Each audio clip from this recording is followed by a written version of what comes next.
Bem-vindos ao canal. Coloque seus fones e mergulhe no medo. E inscreva-se no canal para não passar por situações sobrenaturais. Relato 1. Não sei o que era aquilo e jamais saberei.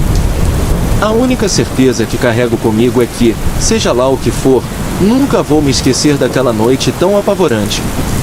Quando éramos crianças, sempre passávamos as férias de fim de ano na fazenda do meu tio. Como morríamos na cidade, aquela viagem era programada durante todo o ano. Meu pai, sempre muito severo conosco, usava ameaças. Se não tivéssemos boas notas na escola, não faríamos a viagem tão desejada de fim de ano. Aquilo, de certa forma, era um bom incentivo. Nos empenhávamos ao máximo para estar sempre entre os melhores alunos da turma. Talvez não seja tanto porque gostamos de estudar, mas porque não perderíamos aquela viagem por nada. Chegando o finalzinho do mês de novembro, minha mãe já estava com tudo preparado.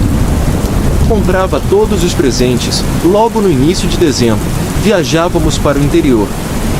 Ficávamos lá até o dia 3 de janeiro, eu segundo e meus irmãos, aproveitando cada do tempo que passaríamos ali junto com nossos primos. Eram muitas brincadeiras, muitas aventuras.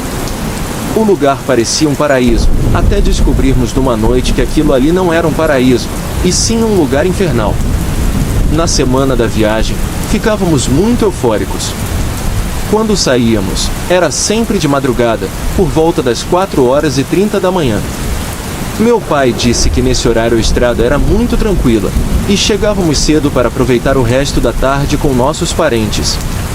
Lembro da ansiedade na hora de chegar e começar com nossas aventuras.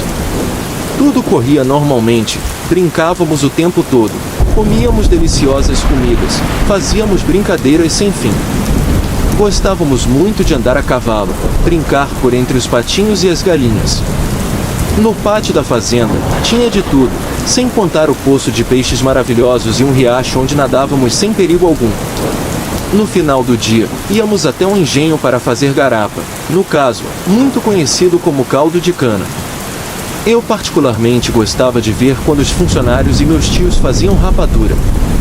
Ah, lá também tinha um alambique, onde os adultos adoravam uma cachaça. No final do dia, por volta das 5h da tarde, terminava desse jeito. Os adultos sentados na varanda ou na sala, ou até na cozinha da fazenda, contando histórias. Nós, crianças, ficávamos brincando pela casa ouvindo uma coisa ou outra, já completamente exaustos de tanto brincar. Na nossa última semana ali, para voltarmos para casa, aconteceram coisas estranhas, coisas que me fazem perder o sono até nos dias de hoje. Essas coisas eu vou relatar agora para vocês. Nossa última viagem para aquele lugar se deu quando eu tinha 14 anos de idade, exatamente há 30 anos atrás. Porém, para mim, parece que está acontecendo agora. Enquanto relato o fato para vocês, sinto calafrios, arrepios percorrem minha espinha, pois jamais vou me esquecer daquele terror. O mês de dezembro correu tudo normalmente. Como já éramos adolescentes, nossas brincadeiras eram outras, mas sempre estávamos juntos. Apesar de alguns primos morarem ao redor, quando estávamos lá, fazíamos questão de ficarmos todos no mesmo local. Nos encontraríamos apenas uma vez por ano, então cada minuto era muito precioso para nós. As noites em que geralmente dormíamos feito pedra não víamos passar, por estarmos cansados de fazer tantas estripulias durante o dia, e ultimamente passaram a ser intermináveis devido aos momentos muito difíceis que passamos naquela semana. Lembro bem. Foram 4 noites em que quase perdemos o juízo. Na primeira noite, ouvimos passos e murmúrios que justificam lamentos. Parecia que alguém estava passando pelo corredor rezando, para quem tem o hábito de rezar terços, ladainhas e mistérios, enfim, sabe bem do que estou falando. O que nos chamou a atenção foram 2 coisas. A primeira delas, não faltava energia elétrica naquele local. Então, por que aquela clareza parecia ser de velas acesas? Já a segunda é que, se houvesse um dia inteiro para rezar, por que estavam fazendo aquilo durante a madrugada? Pois, até onde eu sabia, ninguém da nossa família era adepto a esses tipos de prática. Olhamos uns para os outros, nos arrepiamos dos pés à cabeça. Queríamos sair para ver o que era, mas o medo falava mais alto. Então, cobrimos as nossas cabeças e ficamos ali. Assim que o dia amanheceu, a nossa primeira providência foi ir até a cozinha e procurar saber dos nossos pais, tios e dos mais velhos quem é que estava rezando durante a madrugada. A resposta foi unânime. Todos disseram que ninguém fazia aquilo naquele lugar e que mal rezavam para dormir. Enfim, ainda completaram, nos disseram que sonhamos. Mas como todos nós teríamos o mesmo sonho? Isso é uma loucura. Deixamos passar e, na segunda-feira à noite, às 2h45 da manhã, fomos acordados com alguém acordado em nosso quarto. No canto do quarto, havia um baú onde meus tios guardavam as roupas de cama. Na época de férias, era certo da fazenda cheia. Ali ficaram guardados todos os pertences que seriam usados quando a fazenda estava cheia. Ali ficaram guardados todos os pertences que seriam usados quando a fazenda estava cheia. Olhamos e vimos a silhueta de uma mulher confundindo nas coisas. Eu perguntei, mãe, é a senhora? E não tive resposta. Olhei para o meu primo, e ele perguntou, tia Ana, o que a senhora está fazendo aí? Também não tivemos respostas. Por fim, meu outro primo disse, quem é você que está mexendo nas coisas? Quando ele perguntou quem estava ali, aquela mulher, ou suposta mulher, fechou o baú e saiu do quarto. Até aí, seria tudo muito normal se ela tivesse saído como uma pessoa normal, mas não. Ela não abriu a porta para sair, ela simplesmente atravessou a parede. Foi inacreditável quando vimos aquilo tudo acontecendo diante dos nossos olhos. Nossa primeira exceção foi querer sair dali também. No entanto, quando eu estava com a minha mão na maçaneta, um dos meus primos me manteve e disse, calma, e se ela estiver parada no corredor esperando por nós? Pensando nessa hipótese para as nossas camas, viramos para o canto, fechamos os olhos e novamente, adormecemos. Quando foi na manhã seguinte, contamos o que havia acontecido e nem todos acreditaram. Porém, os meus tios que moram ali na fazenda chamam os nossos pais em particular. Quando voltamos, nos disseram o seguinte, quando verem alguém que não conhece, quando ouvirem algum barulho anormal, não pergunte o que é, não saiam para ver o que é e não tentem compreender.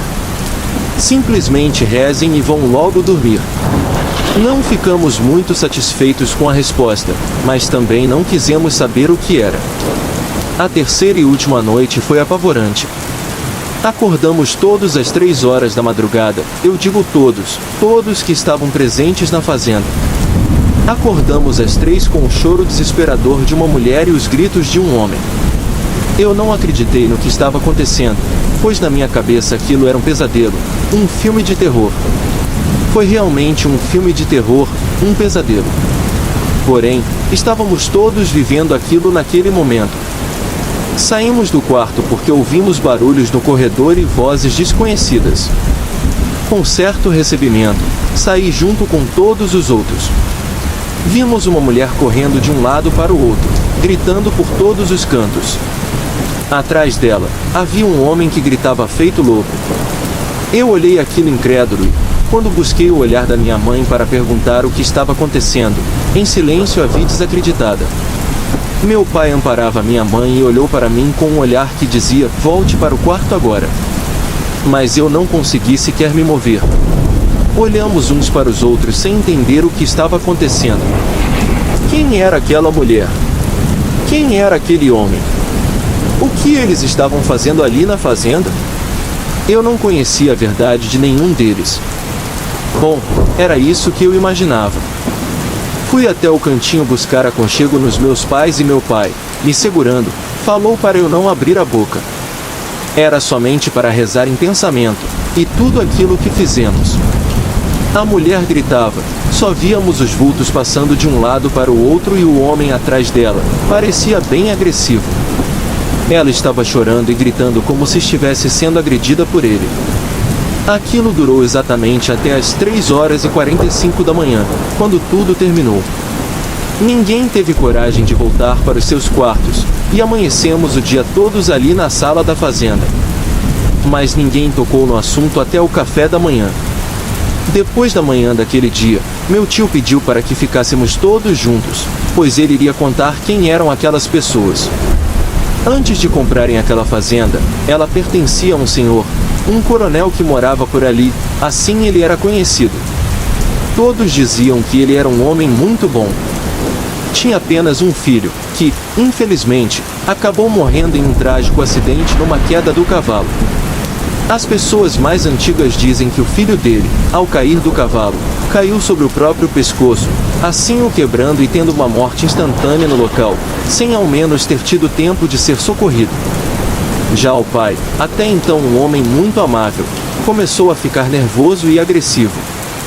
Até que, em uma certa noite, em um ataque de fúria, acabou tendo um surto psicótico. Estranhou a própria esposa e começou a agredi-la. Como eram apenas os dois dentro de casa e sendo ele um homem muito forte e ela uma mulher muito franzina, não foi difícil imaginar o que aconteceu. Ele foi perseguido e morto. Quando o homem descobriu o que havia feito com sua esposa, enlouqueceu de vez e foi cuidadoso por seus irmãos, mas não demorou muito a falecer. A família não quis ficar com a fazenda e a vendeu por um preço muito abaixo do mercado para os meus tios. Até então, nada havia acontecido de anormal naquele lugar. No entanto, o que vimos nas 3 noites seguintes não nos deixou esquecer nunca mais. Naquela mesma tarde, meu tio pediu para que um padre fosse até lá para benzer a fazenda, e assim foi feito. Não ouvimos mais nada. Porém, na manhã seguinte, graças a Deus, viemos embora. Eu confesso a vocês que nunca mais tive coragem de voltar para aquela fazenda. Já se passaram 3 décadas, e eu não consigo mais voltar para lá. Até hoje em dia, sonho com os gritos apavorantes daquela mulher e com os gritos aterrorizantes daquele homem. Consigo ver as cenas se reproduzirem em minha mente todas as vezes que acordo em plena madrugada. A sensação é de que aquele momento está se reproduzindo. Não consigo esquecer isso. Sei que vai me perseguir pelo resto da minha vida, por mais que eu saiba que aquilo aconteceu há muitos anos atrás. A sensação que tenho é que, se eu botar os meus pés naquele lugar novamente, tudo aconteceu da mesma forma, e eu não vou correr esse risco nunca mais. Os anos se passaram, mas as memórias daquelas noites assombradas continuam vívidas em minha mente. Nunca mais retornei à fazenda, e a simples ideia de fazê-lo me enche de apreensão. As imagens dos vultos, dos gritos desesperados e das sombras que percorriam os corredores ainda me assombram nos sonhos. Cada vez que chega a madrugada, meu coração dispara, relembrando aqueles momentos de terror. A explicação do passado sombrio daquela fazenda trouxe algum entendimento, mas não apagou o impacto que aquelas experiências vividas em mim. Hoje, mesmo sendo adulto, ainda sinto o peso daquelas noites em minha alma. Evito falar sobre o assunto, pois a simples menção dos acontecimentos traz à tona o medo que experimentamos naquelas horas sombrias. É como se uma parte de mim estivesse presa naquela fazenda, e a decisão de nunca mais retornar seja uma forma de autopreservação. O tempo não curou as feridas emocionais noites, e, embora eu tente seguir adiante, a lembrança daqueles momentos sobrenaturais permanece incrustada em minha memória. As imagens, os sons e as sensações parecem tão reais como se aconteceram ontem. Assim, sigo minha vida, tentando deixar para trás aquelas experiências assustadoras, mas sempre sei que há lugares e eventos que podem nos marcar de uma maneira que transcende o tempo. A fazenda, para mim, tornou-se um lugar envolto em mistério e temor, um capítulo sombrio que escolhi deixar para trás, mas que nunca poderia apagar completamente de minha história. Esse incidente ocorreu comigo no 2º semestre de 2012, quando eu ainda morava em Brasília a trabalhar. Eu estava saindo de férias para minha cidade natal no Rio de Janeiro. Era uma quinta-feira, e planejei pegar a estrada logo na sexta-feira da manhã. Eu estava ansioso e tive dificuldades para dormir. Quando foi por volta de 1h da manhã, percebi que não conseguiria mais ficar na cama. Decidi pegar a estrada naquele momento. Como trabalhar visitando clientes, em alguns benefícios durante a noite, devido aos plantões aos quais estou acostumado, Não tinha recebimento de pegar a estrada nas altas horas da madrugada. Conhecia bem o caminho da BR-040, e por volta das 3 horas da madrugada, já havia passado da divisa entre Goiás e Minas Gerais. A estrada estava vazia, eu não tinha clima de férias e dirigia rapidamente. Ao longo da minha vida nas estradas, criei o hábito de, enquanto dirigia à noite, ligar a luz alta a cada 10 segundos para ver o que havia pela frente, sem correr o risco de ofuscar os outros motoristas que poderiam vir na mão oposta. Após passar pela cidade de Paracatu, vi uma placa refletiva amarela bem alta, o que é comum nesse tipo de rodovia, informando as próximas saídas. Ao jogar a luz alta nessa placa, vi um homem de chapéu caminhando na direção dela. Como minha atenção estava na placa, só pude notar que ele usava um chapéu, e fiquei curioso. Joguei a luz alta novamente e tive tempo de ver parte da imagem do homem se desfazendo no ar como fumaça. Assustado com a situação inusitada, me benzi e toquei no crucifixo de madeira pendurado no retrovisor interno do carro. Assim que toquei naquele crucifixo, senti um calafrio percorrer todo o meu corpo, e as solas dos meus pés se formaram imediatamente. O meu carro ficou gelado de uma forma brusca, difícil de se explicar. Foi a partir desse momento que o ar-condicionado do carro e seus ventiladores ficaram ligados no máximo.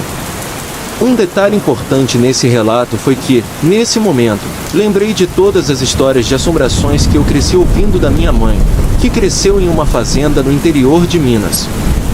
De todas essas histórias de fantasmas que pegam carona, a história sempre termina mal quando o motorista cisma de olhar para o banco do carona. A estrada não tinha iluminação, e o que a iluminava era o farol do meu carro e de outros que vinham na mão oposta, sendo estes bem raros. Não havia nada ao redor além de matos e fazendas. Após passar por Paracatu, sofri uma tentativa de assalto quando parei para procurar um banheiro.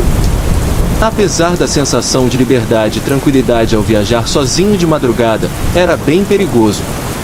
Passaram-se mil coisas pela minha cabeça, mas decidi manter a calma, simplesmente não olhar para o banco do carona e não parar o carro. Depois de tocar no crucifixo, senti o carro frio e comecei a rezar um Pai Nosso em voz alta, com as minhas mãos fixas no volante. Conforme eu rezava, o calafrio só aumentava. Quando cheguei na quinta estrofe, senti um calafrio insuportável e parei de rezar.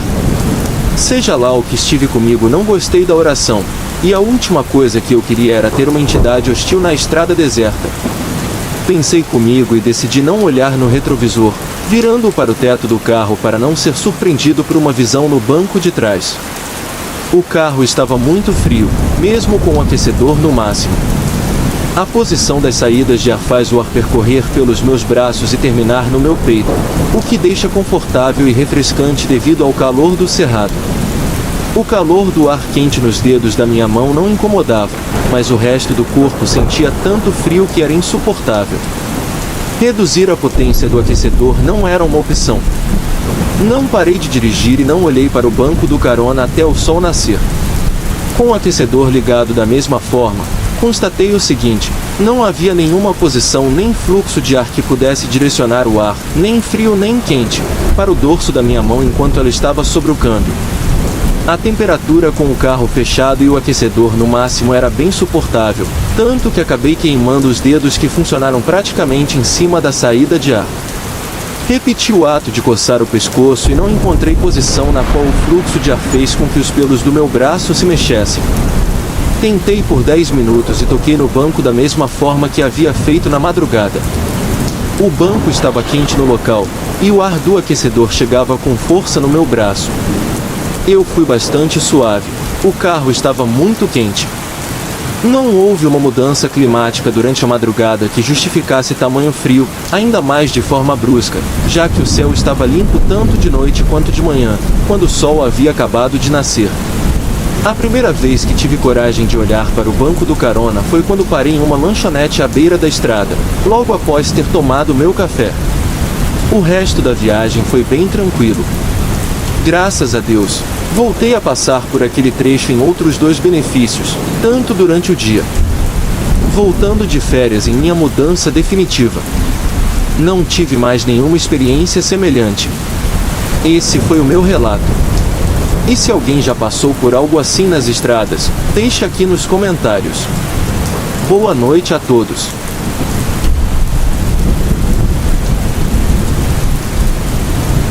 Boa noite, meu nome é Júnior Gomes, e minha residência fica em Anápolis, no estado de Goiás. Desde muito jovem, aprendi a dirigir. Ao atingir a idade alcançada, tirei minha carteira de motorista. Desde então, tenho viajado por todo o país, pelas estradas do Brasil, já vi de tudo um pouco, coisas do nosso mundo e também coisas sem explicação que vou compartilhar com vocês. Aconteceu no ano de 2010, em uma estrada de terra batida no interior do Nordeste, próxima à cidade chamada Alto Alegre, que fica no Maranhão. Isso foi em agosto. Eu fechei um frete para levar uma mercadoria até São Luís. O problema era que a carga apresentava alguns problemas nas notas, e eu precisava viajar por rotas alternativas para evitar a fiscalização. Recebe um valor maior do que o normal para o frete e arrisquei a viagem. Como não gosto de viajar sozinho, principalmente em longas viagens, chamei um amigo meu chamado Bigode, que sempre viajava comigo. A maior parte da viagem era por rodovias onde sabíamos que não teríamos fiscalizações, mas em alguns trechos tínhamos que passar por estradas escuras e com pouco movimento. Eram por volta das 7 horas da noite quando chegamos a um trecho do estado do Maranhão, próximo a Alto Alegre. Dali em diante, eu sairia da rodoviária e seguiria por uma estrada alternativa. Nesse ponto, havia um restaurante de beira de estrada que pertencia a um amigo meu, e também uma borracharia que era do mesmo dono. O filho do dono trabalhava na borracharia. Eu parei o caminhão ao lado do restaurante, pois estava com muita fome. Além disso, Bigode e eu precisávamos usar o banheiro e tomar um banho. Tomei um banho, jantei e fiquei por lá até umas 9 horas da noite, descansando e batendo papo. O dono do restaurante me deu dinheiro para que, na volta, eu trouxesse uma mercadoria para ele de São Luís. Após descansar e abastecer a barriga, seguimos com a nossa viagem, pois ainda temos muito chão pela frente. Não demorou nem 5 minutos de viagem quando ouvimos um estouro, e o caminhão balançou de um lado para o outro. Por sorte, não capotou. Parei, desci e descobri que um dos pneus havia estourado. Havia uma estepe, mas viajava com uma reserva de pneu nas estradas de terra seria arriscada. Deixei Bigode cuidando do caminhão, peguei uma lanterna e retornei caminhante até o restaurante. Enquanto caminhava pela estrada escura, com apenas a luz da lanterna para amenizar o breu, vi à frente o que parecia ser uma pessoa andando de bicicleta. Ela devia estar bastante embriagada, pois cruzava a estrada, mas não caía, e eu não conseguia acompanhá-la. Fiquei preocupado, pensando que poderia ser um assaltante. Ao chegar perto do restaurante, a pessoa simplesmente desapareceu. Pensei que talvez tivesse entrado em alguma propriedade, pois havia 2 sítios nas proximidades. Quando cheguei à borracharia, conversei com o rapaz e fomos até o local onde estava o caminhão para trocar o pneu. Bigode estava trancado na boleia e com os olhos arregalados. Perguntei o que ele tinha visto, e ele me contou sobre o homem que apareceu andando de bicicleta e desapareceu diante de seus olhos. Substituímos o pneu, e Bigode e eu fomos com ele até a borracharia. Voltamos para a estrada, já eram quase 11 horas da noite.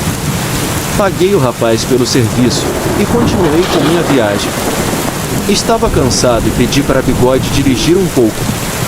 Fechei os meus olhos para descansar, mas depois de um pouco de tempo, Bigode parou o caminhão no meio da estrada e me chamou. Quando abri os meus olhos, vi um homem com uma bicicleta no meio da estrada. Bigode benzendo-se, mas eu disse que não voltaríamos e pedi para que ele seguisse adiante. Bigode colocou o caminhão na primeira marcha e saiu do local. O homem continuou pedalando, mesmo quando estávamos a quase 80 km por hora. Não conseguíamos ultrapassá-lo. Aquilo não parecia algo deste mundo. O homem estava pedalando a menos de 50 metros à nossa frente, até que, de repente, saiu pela estrada e caiu em uma ribanceira. Fiquei aliviado, mas logo que fiz a curva, o homem apareceu novamente. Pedi a Bigode para diminuir a velocidade, e seguimos o homem por cerca de uns 3 quilômetros. Chegamos a um lugar mais futuro. Vimos uma luz acesa e um homem parou em frente a uma portaria de um sítio, desaparecendo logo em seguida. No momento em que aconteceu em frente a tal portaria, o caminhão morreu subitamente. Perguntei ao Bigode o que tinha acontecido, mas ele não soube explicar. Tentamos ligar o caminhão, mas nada funcionou. Tremendo de medo, descemos para tentar resolver a situação do caminhão. Aproveitei e fui até uma casa que estava mais próxima. Chegando lá, bati na porta, e de dentro saiu um senhor de mais ou menos uns 70 anos de idade. Ele saiu com uma espingarda na mão e uma lanterna na outra, questionando o que estava acontecendo. Eu expliquei que o caminhão havia quebrado, mas que éramos pessoas de bem. Ele se mudou e disse que não entendia nada de mecânica, mas que se a gente quisesse, ele poderia nos levar até um povoado para trazer um rapaz para dar uma olhada. A ideia até que era muito boa, mas não foi necessário, pois do nada o caminhão voltou a funcionar. Quando os faróis iluminaram tudo ao redor, eu agradeci. Ao mesmo tempo, notei que o porte físico daquele homem era idêntico ao do ciclista que vimos pela estrada. Ele nos convidou para entrar em sua casa, mas, devido à hora adiantada, agradecemos e aceitamos apenas um copo de água. Enquanto ele procurava, Bigode me disse que aquele homem era igual ao sujeito da estrada. Para tirar dúvida, quando ele nos trouxe uma garrafa com água de chuva, ele pediu que ele andasse de bicicleta. Ele ficou sem entender, então falei que tinha visto um homem parecido com ele na nossa frente, mas que desapareceu e reapareceu do nada, parando bem na porteira do sítio. Ele ficou espantado e negou que fosse ele. De qualquer forma, ele fechou a cara como se não gostasse daquela conversa. Agradecemos e partimos, pois ainda temos muito chão até São Luís. Na volta, o caminhão veio vazio, e por isso, seguimos pela rodovia principal sem precisar pegar atalhos ou desvios de rotas. Aproveitei para jantar no restaurante, e enquanto estava com o dono, falei sobre o homem da bicicleta e o senhor que nos deu água. Quando eu mencionei isso, o homem rapidamente se benzeu e se arrepiou tudo, pedindo para que eu parasse com esse tipo de brincadeira. Pelo tom de voz e pelo jeito como ele reagiu, percebeu que era algo bem sério. Ele então me contou que no sítio onde eu havia bebido água morava um rapaz que todo dia saía de lá para beber pinga em seu restaurante. No entanto, o rapaz acabou desaparecendo, e após mais de uma semana, o pai dele apareceu no restaurante procurando pelo filho. Disse que fez mais de uma semana que ele não apareceu por lá, mas depois ficou sabendo que o corpo dele foi encontrado em um estado avançado de especulação em uma ribanceira. Ninguém sabia como ele havia morrido, e a única forma de identificação era pelas roupas e pela bicicleta. Os familiares entraram no resto do corpo, mas desde então, algumas pessoas disseram que o viram andando de bicicleta na estrada durante a madrugada, sendo até muito parecido com o pai. Os dois não se falavam havia muito tempo antes da morte, já que o pai não aceitava a orientação sexual do filho. Depois daquela conversa assustadora, decidi seguir com a minha viagem. Desde então, passei algumas vezes por lá, mas sempre durante o dia ou no início da noite. Até hoje, não sei o motivo pelo qual ele apareceu para mim e para Bigode. Já minha mãe acredita que talvez ele quisesse pedir perdão para poder descansar em paz. Não posso afirmar com certeza, mas sei o que vi naquela estrada do Maranhão. Obrigado por ouvir o meu relato, e tenha uma boa noite.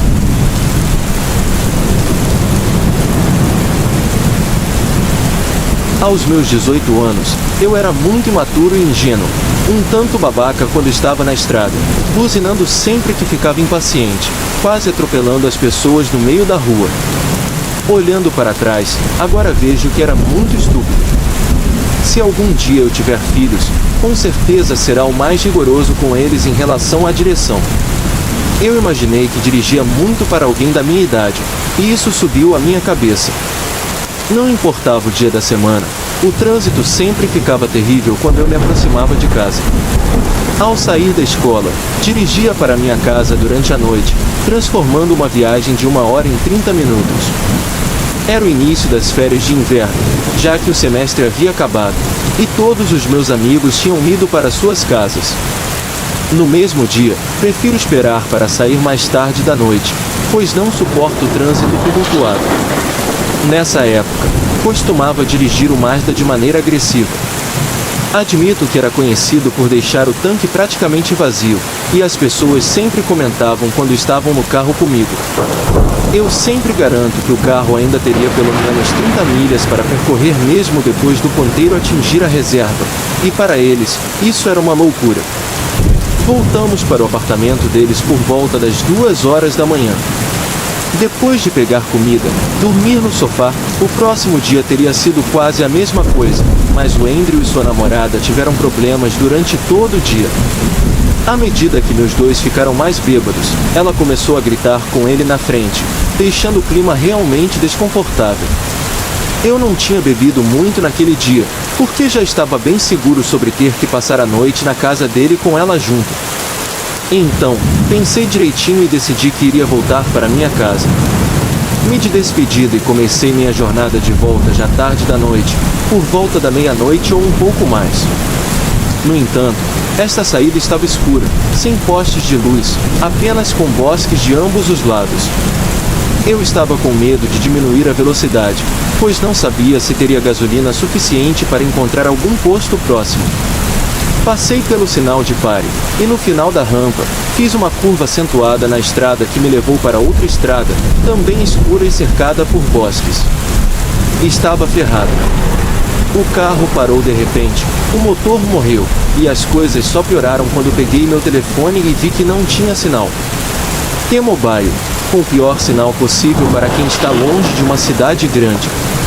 Tentei ligar para a polícia, mas, sendo estúpido, pensei que conseguiria fazer alguma ligação mesmo sem sinal. Claro que não funcionou. Fiquei aterrorizado porque não sabia o que fazer. Liguei o pisca-alerta e esperei alguém passar. Foi muito tempo antes de ver os óculos se aproximando. Quando vi, acendi meus faróis para o carro que passava. O carro fez uma conversão em U e depois parou na grama atrás de mim. Não sabia quem estava saindo daquele carro. Eu era um garoto de 18 anos, e o homem se mudou do meu carro. Disse a ele que precisava de ajuda, pois tinha ficado sem gasolina. Ele ofereceu uma carona até o posto de gasolina mais próximo, e eu acabei aceitando. O homem era careca e usava óculos, parecia ser uma pessoa confiável. Não tinha outras opções aparentes além de aceitar a oferta. Saí do carro e o segui até o carro dele, garantindo antes de mais nada que as portas estivessem trancadas. O carro dele era um Honda preto, provavelmente do ano de 2010. Assim que entrei, comecei a sentir um cheiro estranho, que não consegui identificar. Mesmo dando meia volta e começando a dirigir na direção do posto de gasolina, o cheiro persistia. Antes de iniciar uma conversa comigo, ele perguntou onde eu era e fez perguntas básicas. Fui honesto e disse que estava voltando da escola para a casa dos meus pais. Ele disse que morava na região e que a cidade não tinha costume de receber forasteiros saindo da rodovia para esta cidadezinha tão pequena onde ele morava. A rota que estávamos seguindo não tinha prédios em lugar algum, apenas bosques por todos os lados. Perguntei se ele sabia de algum posto de gasolina, e ele disse que sim, um pouco mais à frente da estrada. Nesse meio tempo, comecei a ouvir batidas e pancadas que vinham detrás do veículo, principalmente para as portas-malas. A princípio, pensei que talvez fossem apenas salva-vidas na estrada ou algum objeto solto nas portas-malas. Parecia continuar falando sem parar até que finalmente chegamos a uma área que parecia ser uma cidade, com algumas luzes e edifícios pequenos. Havia um sinal vermelho nos primeiros classificações, e desde que entrei no carro, paramos pela primeira vez. Houve um silêncio, então ouvi um som inconfundível de alguém gritando no porta-malas, seguido por batidas e pancadas. Assustado, olhei para o homem, que olhou para mim logo em seguida. Em questão de segundos, eu desprendi o cinto de segurança, abri a porta e corri. Ao mesmo tempo, ele tentou me agarrar e puxar de volta para o carro. Ouvia ele saindo também, mas em vez de me perseguir, correu para fechar a porta do lado do passageiro. Então, ouvi ele acelerando pela rua. Corri para o restaurante pedindo ajuda, criando um tumulto danificado. Usei o telefone deles para ligar para a polícia, esperei no local, e tornou-se um tumulto enorme com vários policiais aparecendo no restaurante para fazer um relatório. Dada a gravidade do que eu estava relatando, que eu escutava alguém no porta-malas de um carro, tive que obter cada detalhe de mim sobre o carro do homem, sua aparência e onde ele me pegou. Também me ajudaram a entrar em contato com o meu seguro, que viria até minha localização para abastecer o meu carro com gasolina. Foi, no geral, a experiência mais assustadora de toda a minha vida. Estava abalado, e durante o resto da minha viagem para a casa dos meus pais, imaginava encontrar aquele homem novamente pela estrada. Espero que quem estava naquele porta-malas ainda esteja vivo hoje em dia. Tudo o que sei é que aquele homem poderia estar me levando para a casa dele ou para outro lugar. Tive muita sorte de ter tido uma chance de sair naquele sinal.